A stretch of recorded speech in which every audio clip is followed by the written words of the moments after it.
ओम शांति। आज है 7 फरवरी 2025। सुनते हैं प्यारे बाप दादा के अनमोल मधुर महावाक्य। मुरली का सार है, मीठे बच्चे, तुम्हें चलते फिरते याद में रहने का अभ्यास करना है। ज्ञान और योग यही मुख्य दो चीजें हैं। योग माना याद। तुम्हें चलते फिरते याद में रहने का अभ्यास करना है। ज्ञान और योग यही मुख्य दो चीजें हैं। योग माना याद। प्रश्न है, अक्लमंद बच्चे कौन से बोल मुख से नहीं बोलेंगे? उत्तर है, हमें योग सिखलाओ। यह बोल अक्लमंद बच्चे नहीं बोलेंगे। बाप को याद करना सीखना होता है क्या? यह पाठशाला है, पढ़ने पढ़ाने के लिए, ऐसे नहीं याद करने के लिए कोई खास बैठना है। तुम्हें कर्म करते बाप को याद करने का अभ्यास करना है। धारणा के लिए मुख्य सार है। पहली पॉइंट, काम काज करते याद में रहने की आदत डालनी है।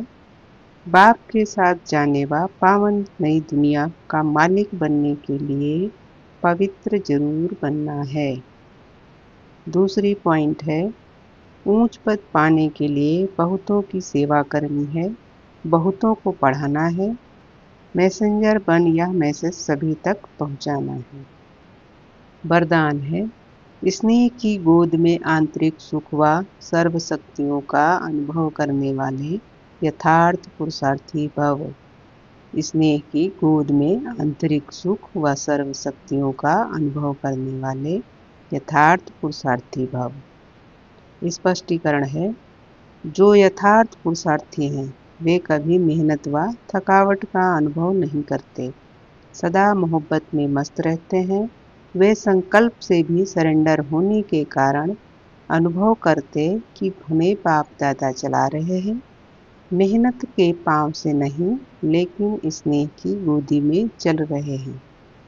स्नेह की गोद में सर्व प्राप्तियों की अनुभूति होने के कारण वह चलते नहीं लेकिन सदा खुशी में, आंतरिक सुख में, सर्व शक्तियों के अनुभव में उड़ते रहते हैं। स्लोगन है, निश्चय रूपी फाउंडेशन पक्का है तो श्रेष्ठ जीवन का अनुभव स्वतः होता है। निश्चय रूपी फाउंडेशन पक्का है तो श्रेष्ठ जीवन का अनुभव स्वतः होता है। और आप सुनते हैं पूरी मुरली से 25 मुख्य पॉइंट।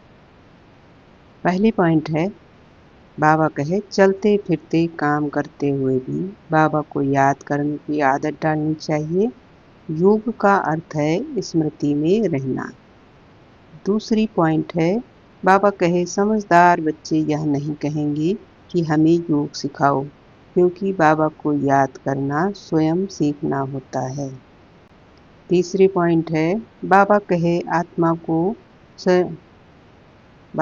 आत्मा को शरीर से अलग समझकर कर्म करना चाहिए, जिससे देह अभिमान खत्म हो जाएगा। चौथी पॉइंट है, बाबा कहे शिव बाबा को समझना चाहिए कि वे परम आत्मा हैं, अविनाशी हैं, पुनर्जन्म नहीं लेते। पांचवी पॉइंट, बाबा कहे स्मृति में रहना ऐसा होना चाहिए जैसे प्रेमी अपने प्रियतम को याद करता है बिना किसी विशेष स्थान पर बैठे। चलते फिरते याद की आदत डालनी चाहिए। छठवीं पॉइंट है, बाबा कहे भक्ति मार्ग में मूर्तियों की पूजा होती है, जबकि ज्ञान मार्ग में आत्मा को स्वयं परमात्मा से जोड़ना होता है। बाबा ने भक्ति और ज्ञान का अंतर बताया। सातवीं पॉइंट है, बाबा कहे परमात्मा एक आत्मा ही है, लेकिन वे सर्वोच्च आत्मा सुप्रीम सोल है जो जन्म मरण से परे है। आठवीं पॉइंट है, बाबा कहे शिव बाबा को भूल जाने के कारण ही मनुष्य पतित हो गए हैं, उनकी पहचान ही सच्चा ज्ञान है। नवीं पॉइंट है, बाबा कहे भगवान से ज्ञान प्राप्त करने से ही आत्मा स्वर्ग का अधिकारी बनती है। 10वीं पॉइंट है, बाबा कहे यह ज्ञान केवल अभी उपलब्ध होता है जब स्वयं भगवान आकर इसे प्रदान करते हैं। यही अविनाशी ज्ञान रतन है। 11वीं पॉइंट है, बाबा कहे राजयोग का अर्थ बाबा को याद करना है, जबकि हठ योग शरीर पर नियंत्रण करने के भौतिक प्रयासों तक सीमित है। बाबा ने राजयोग और हठ योग में अंतर स्पष्ट किया। 12वीं पॉइंट है, बाबा कहे भगवान हमें सिखाते हैं कि हम आत्मा हैं, शरीर नहीं। इस ज्ञान से ही कर्मों की गति समझ में आती है।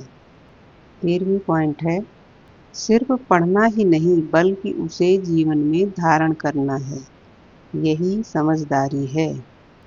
अगली पॉइंट है, बाबा कहे जब तक याद नहीं करेंगे तब तक पाप खत्म नहीं होंगे और पद ऊंचा नहीं बनेगा। याद से ही विकर्म विनाश होंगे।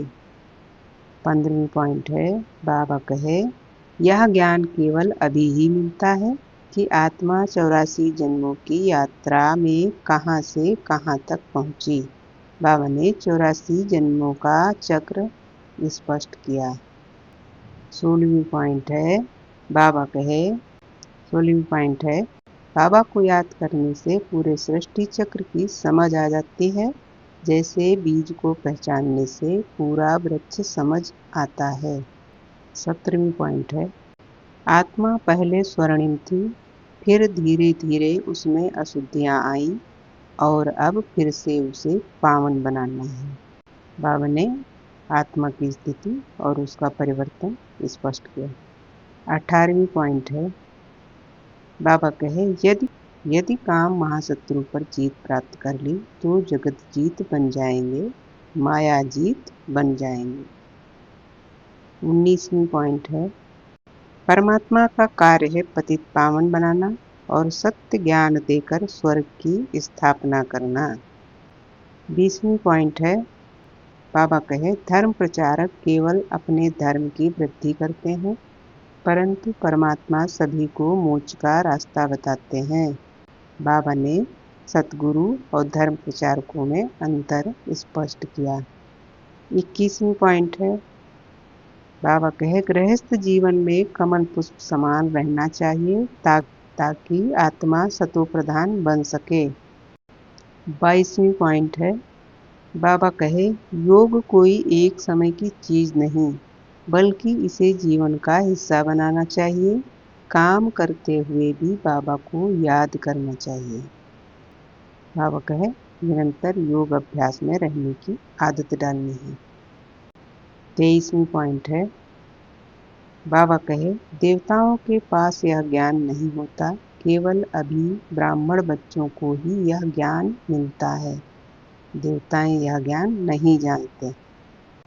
24वां पॉइंट है, बाबा कहे परमात्मा कार्य है पतित पावन बनाना और सत्य ज्ञान देकर स्वर्ग की स्थापना करना।